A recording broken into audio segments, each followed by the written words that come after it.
నమస్కారం అండి. This is hash tag you. Tuni missing కేసులో నిన్న మేము చెప్పినట్టే క్లియర్గా హైకోర్టు కూడా ఆర్డర్స్ ఇచ్చింది. మేము చెప్తానే ఉన్నాం పాప క్షేమంగా వస్తుందని, కానీ ఎవరు నమ్మలేదు. చాలా మంది విభిన్న వార్తలు రాస్తానే ఉన్నారు. పాప సేఫ్ గానే ఉంది, పోలీసులు ఇన్ఫర్మేషన్ బయట పెట్టట్లేదేమో. ఎందుకంటే ఒకవేళ దర్యాప్తు ఒక ఎండ్కి చేరుతున్నా కూడా మీడియా స్పెక్యులేషన్స్ ఎక్కువ అయితే గనక పాప ఎక్కడున్నా అంటే నిజంగానండి ఒక్కొక్కసారి కిడ్నాపర్స్ కి హెల్ప్ అవుతుంది. మొత్తం ఇన్ఫర్మేషన్ బయట లీక్ చేస్తే ప్రతి ఒక్కళ్ళు చిరువల పలవలుగా దాన్ని విస్తృకరించి ప్రతి ఒక్కరికి సహాయపడి పాప ఎక్కడ దొరకకుండా పోవటానికి ప్రధాన కారణాలు అవుతాయి.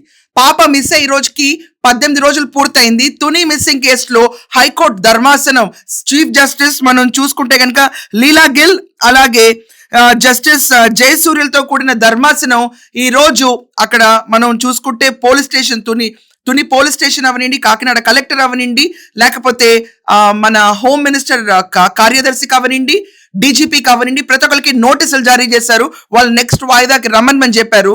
ఇది సోమోటోగా కోర్టు తీసుకున్నారు ఈ కేసుని.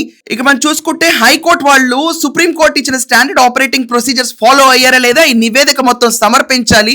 తుని కేసులో పాప ఆచూకీ మాకు తెలియాలి అని చాలా సీరియస్ గా వెళ్ళారు.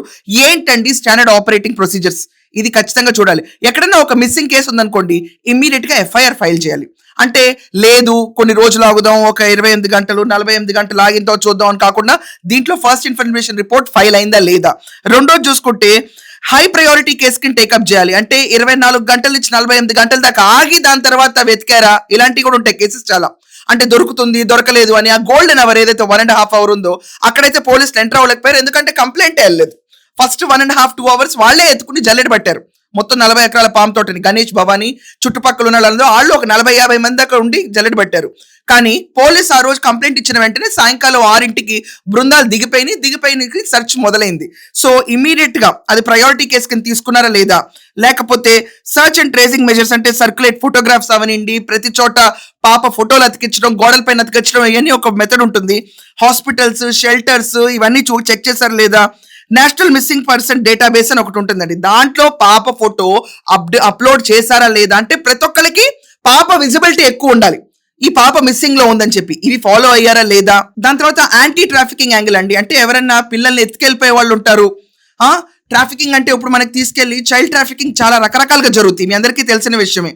అవయవాలు అంటారు, కొన్నిసార్లు బెగ్గింగ్ అంటారు, మరి కొన్నిసార్లు మనం చూసుకుంటే పిల్లలు ఎన్నాళ్ళకి అమ్మేస్తూ ఉంటారు, చాలా రకరకాలుగా ఉంటుంది. సో యాంటీ ట్రాఫికింగ్ వేలో ఎతికారా లేదా. దాని తర్వాత కోఆర్డినేషన్ బిట్వీన్ ఏజెస్ అంటే పోలీసు, చైల్డ్ వెల్ఫేర్, దాని తర్వాత జువెనైల్ జస్టిస్, అన్నిటితో కోఆర్డినేషన్ ఉందా లేదా. రికవరీ అండ్ రీహాబిటేషన్ అంటే ఒకవేళ పాప దొరికితే పాపని కూర్చోబెట్టి రీహాబిటేషన్ లో ఉంచి తర్వాత ఇన్వెస్టిగేషన్ ఇన్ఫర్మేషన్ అంతా తీసుకోవడం, ఇది standard operating procedure. So standard operating procedure supreme court ఇచ్చిన ఆదేశాల ప్రకారం మీరు ఫాలో అయ్యారా లేదా. ఎందుకంటే ఇది ఒక 2.5 years చిన్న పాప జ్ఞానేశ్వరి అనే ఒక చిన్న పాప తుని సిహెచ్ అగ్రహారంలో మిస్ అయి 18 రోజులు దాటిన ఘటన. ఈ రోజు హైకోర్టు చీఫ్ జస్టిస్ వాళ్ళు సోమోటోగా తీసుకున్నారు ఈ కేసుని. ఈ రోజు కలెక్టర్ కవనండి, అక్కడ పోలీస్ స్టేషన్ కవనండి, డీజీపీ కవనండి, హోంశాఖ ప్రత్యేక కార్యదర్శి కవనండి, ప్రతి ఒక్కరికి నోటీస్ జారీ చేశారు. మీరు రండి, నివేదికలు తీసుకుని రండి మా ముందుకని. సో నెక్స్ట్ వాయిదాకి డెఫినెట్ గా ఒక క్లూతో అయితే వీళ్ళు బయటకు వెళ్తారు. అది కూడా ఎంతో దూరం ఇవ్వరండి వాయిదా, ఖచ్చితంగా ఒక 1 or 2 days లో ఉంటుంది ఆ సెషన్. ఎందుకంటే ఇది మోస్ట్ హై ప్రయారిటీ కేసు కింద కన్సిడర్ చేయాలి.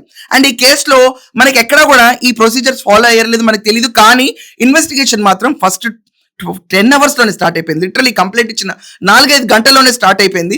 ఎఫ్ఐఆర్ డెఫినెట్ గా అయి ఉంటుంది. బట్ పాప ఫోటోలు ఈ డేటాబేస్ లో అప్లోడ్ చేశారా లేదా ఇవన్నీ ఒక్కసారి చెక్ చేయాలి.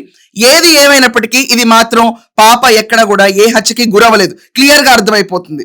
పాప ఏ బోర్ బావిలో పడలేదు, పాప ఏ చెరువులో పడలేదు, పాప ఏ మూగ జంతువుతో తినివేయబడలేదు, పాప కనీసం కొండ చిలువ కాదు, ఏమీ కాదు, ఏ శుద్ర పూజలు కాదు. There is no nonsense. పాప బతికే ఉంది. వీటన్నిటి ప్రొసీజర్స్ లో ఎక్కడొక్కడ పాప దొరుకుతుంది. ఇన్వెస్టిగేషన్ ఆల్రెడీ చాలా వేగవంతంగా వెళ్ళిపోతుంది. Maybe in day or 2 conclusion stage కి అయితే తుని కేసు వస్తుంది. ఎప్పుడైతే చీఫ్ జస్టిస్ ఇన్వాల్వ్ అయ్యి సోమోటోగా తీసుకున్నారు ఈ కేసు పీడన పైనంతగా ఏది అవ్వదు. సో మీరందరూ హ్యాపీగానే ఉండుంటారు. ఈ న్యూస్ అయిన తర్వాత ఖచ్చితంగా మీ విషెస్, ప్రేయర్స్ ప్రతి ఒక్కళ్ళం #you సబ్స్క్రైబర్స్ ప్రతి ఒక్కళ్ళం ఒకేసారి లెట్స్ ప్రే ఫర్ ఆ పాప తిరిగి రావాలని. ఎట్టకేలకు హైకోర్టు కూడా ఇన్వాల్వ్ అయింది దీంట్లో. ప్రెషర్ మామూలుగా ఉండదు ఇంకే కేసు పైన. అందరూ పోతే పోయింది ఇంకెప్పుడు వస్తుందని చెప్పినట్టు వదిలేస్తారు. మేము మాత్రం వదలకూడదు. మన సబ్స్క్రైబర్స్ ప్రతిరోజు రాస్తారు వీఆర్ ప్రేయింగ్ ఫర్ హర్ అని. I'm looking at your comments. నిన్న ఆన్సర్ చేయలేకపోయినా ఈ రోజు నేను ఆన్సర్ చేస్తాను. Let us all wish, let us all stand by Tuni girl. That's all for now. Thank you.